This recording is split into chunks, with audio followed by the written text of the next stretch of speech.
Andhra Pradesh assembly parliament ఎన్నికల వేళ సంచలన వ్యాఖ్యలు చేశారు వైసీపీ సీనియర్ నేత వైవి సుబ్బారెడ్డి.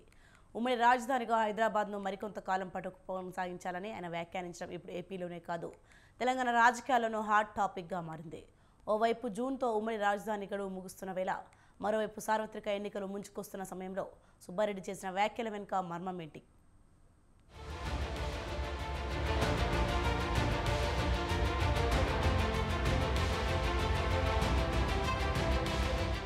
సార్వత్రిక ఎన్నికల వేళ సంచలన అంశాన్ని తెరపైకి తీసుకొచ్చారు వైసీపీ అగ్రనేత వైవి సుబ్బారెడ్డి. మరికొన్ని రోజుల్లో ఏపీ అసెంబ్లీ, పార్లమెంటుకు ఎన్నికలు జరగనున్న వేళ విశాఖ కేంద్రంగా ఆయన చేసిన వ్యాఖ్యలు ఏపీ రాజకీయాల్లోనే కాదు, తెలంగాణ పాలిటిక్స్లోనూ తీవ్ర చర్చనీయాంశంగా మారాయి.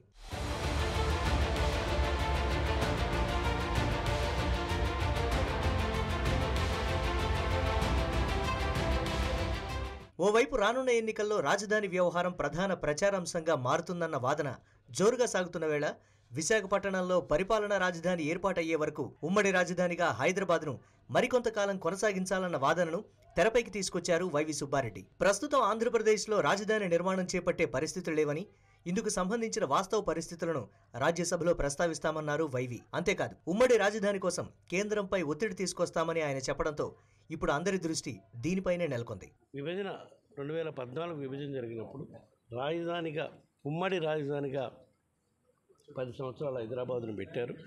కానీ ఈ 10 సంవత్సరాల్లో గత ప్రభుత్వం రాజధాని నిర్మాణం చేయలేకపోయింది, కేవలం తాత్కాలిక నిర్మాణం చేసింది. మేము మా ప్రభుత్వం వచ్చినాక గత 5 ఏళ్లలో చిత్తశుద్ధితో రాజధాని నిర్మాణం చేసే స్తోమత మనకు లేదని చెప్పి అన్ని విధాలా అభివృద్ధి చెందిన నగరం విశాఖని ఎగ్జిక్యూటివ్ క్యాపిటల్గా, పరిపాలనా రాజధానిగా చేద్దామని చేస్తే కొన్ని న్యాయపరమైన ఇబ్బందులు సృష్టించారు. న్యాయపరంగా ఇబ్బందులు కూడా ఎదుర్కొంటున్నాం కూడా ఈరోజు. సో అవన్నీ అధిగమించిన దాకా కంబైన్డ్ రాజధానిగా హైదరాబాద్ను కంటిన్యూ చేయాలని మా ఆలోచన. దీనిపై మా పార్టీ అధ్యక్షుడితో, పార్టీ నాయకులతో చర్చించుకొని ఎలక్షన్లు అయిపోయినాక దీనిపై ఒక వివరణ కూడా ఇవ్వటం జరుగుతుంది. ఆంధ్రప్రదేశ్ విభజన చట్టంలో ఇచ్చిన హామీ ప్రకారం ఏపీ, తెలంగాణకు ఉమ్మడి రాజధానిగా హైదరాబాద్ను చేశారు. 10 ఏళ్ల పాటు ఉమ్మడి క్యాపిటల్ ఉంటుందని నాడు పార్లమెంట్ సాక్షిగా ప్రకటించారు. అది కాస్త వచ్చే జూన్తో ముగిసిపోనుంది. ఇలాంటి వేళ అది కూడా ఏపీ అసెంబ్లీ, పార్లమెంట్ ఎన్నికలకు సరిగ్గా కొన్ని రోజుల ముందు మళ్లీ ఉమ్మడి రాజధాని హైదరాబాద్ డిమాండ్ తీసుకురావడం ప్రాధాన్యం సంతరించుకుంది.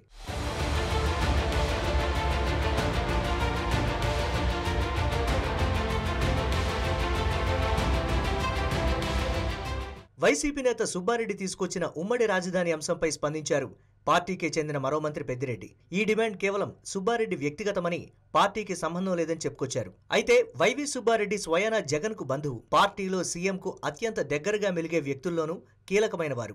అలాంటి నేత ఏదో ఆషామాషిగా ఇంతటి కీలకమైన విషయాన్ని ప్రస్తావిస్తారని అనడానికి లేదన్న వాదన వినిపిస్తోంది. నిజానికి వైసీపీ సర్కార్ వచ్చిన తర్వాత అమరావతి స్థానంలో 3 రాజధానులంటూ హడావిడి చేశారు వైఎస్ జగన్. కానీ 5 ఏళ్ల పాలన పూర్తవుతున్నా 3 రాజధానుల విషయం అంగుళం కూడా ముందుకు కదలలేదు. పైగా పలు కేసులు దాఖలయ్యాయి. మరోవైపు ఎన్నికల వేళ ఆంధ్రప్రదేశ్కు కనీసం రాజధాని కూడా లేకుండా చేశారంటూ వైసీపీపై విమర్శలు గుప్పిస్తున్నాయి ప్రతిపక్షాలు. ఇలాంటి వేళ రానున్న ఎలక్షన్లలో ఇది ప్రత్యర్థులకు ప్రధాన ఆయుధంగా మారవచ్చని వైసీపీ గ్రహించిందని, ఆ క్రమంలోనే వైవి సుబ్బారెడ్డి ఇలాంటి వ్యాఖ్యలు చేశారంటున్నారు రాజకీయ విశ్లేషకులు.